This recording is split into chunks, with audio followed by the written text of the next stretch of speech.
One of the other reasons you're here is to set the record straight about drug use, because you have been adamant. Anytime anyone has suggested, oh my gosh, he uses meth, he uses cocaine. Right. You're acknowledging that you use these prescription medications. Of course I am. Aaron very openly submitted to a drug test because he wanted to set the record straight.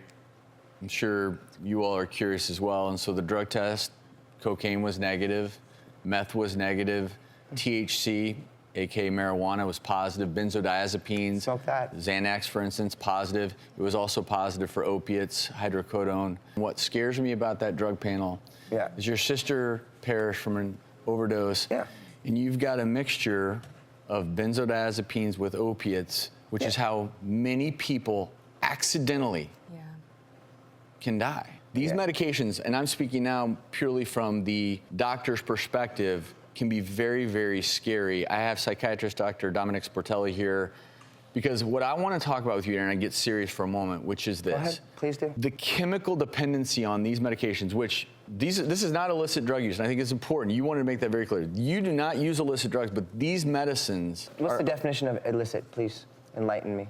Drugs that are illegal.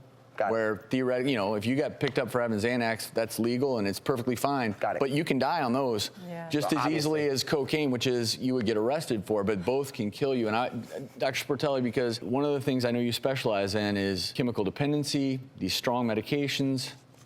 So as a psychiatrist, I prescribe these medicines to people, Aaron. I do that, just like your psychiatrist does, right? But I gotta be honest with you. I try to get more people off them than I get on them. Absolutely. This is the way I look at benzos, right? This is my analogy. I talk in analogies, forgive me, but I think it's fun. I talk in analogies too, come on. And in medicine, when we throw out the benzos, it's all those, that whole class of medications. So when we say benzos, obviously we're talking about Ativan, Xanax, Klonopin, you know, all those, right? All the benzo families. Yeah, the benzo family.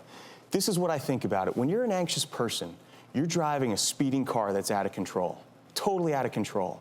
I give you a benzo. It's like letting you put on the brakes to that car for a little while. But in a couple hours, that car's gonna be out of control again. You need to learn how to drive the car. I don't wanna just give you a break. I wanna teach you how to drive the car. That's the Can I respond to you? Please, yeah. I look forward to being able to drive that car. And to be honest with you, it's not gonna be easy. I know that it's a hard road. And I understand the acute anxiety as needed, right, or when needed. But for me personally, I started to do other things besides this. In Florida, I go cast netting and I catch fish and I fillet my own fish. And I go and I do this by myself. I got an English bulldog. His name's Biggie Smalls, and he goes to the beach with me. And I go fishing, and I'm driving my vehicle, right?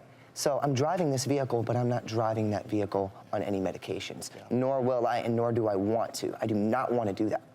And that's the problem that I've had with whether it's my family or people, or whether they want to give their 2 cents or their insights. I mean, I can go on for days about this. And what you're saying is so important, because I'm going to tell you why. When you take a medicine that numbs you, you never experience the anxiety and you never experience the ability to overcome it, right?